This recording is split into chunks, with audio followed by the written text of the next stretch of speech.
नमस्ते. पायल किनाके, अखिल भारतीय विद्यार्थी परिषद विदर्भ प्रांत मंत्री.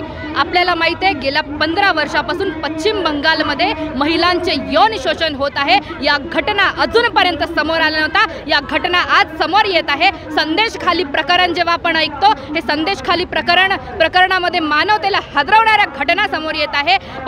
पश्चिम बंगाल म्हटलं की एक दुर्गा पूजा आपल्याला भव्य अशी आपल्या डोळ्यासमोर येते. त्या दुर्गा पूजा म्हणजे शक्तीचे रूप मांडणाऱ्या देवीचे आज तिथे हनन होत आहे, तिच्या अस्मितेचे हनन होत आहे, तिचे यौन शोषण होत आहे. तेही कुणा दुसऱ्यापासून नव्हे तर TMC सरकार म्हणजे सत्तेत असलेली महिला शासन असलेली सरकार.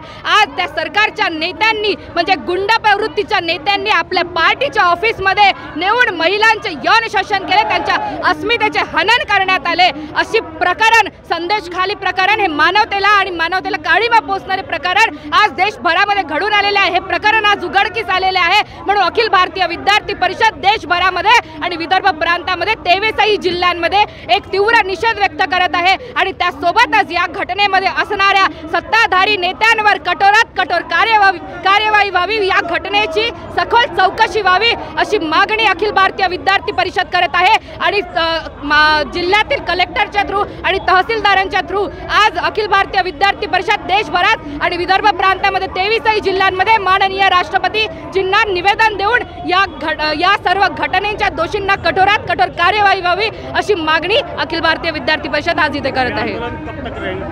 यह आंदोलन तब तक रहेगा जब तक दोषियों के ऊपर कठोर कार्यवाही नहीं होगी.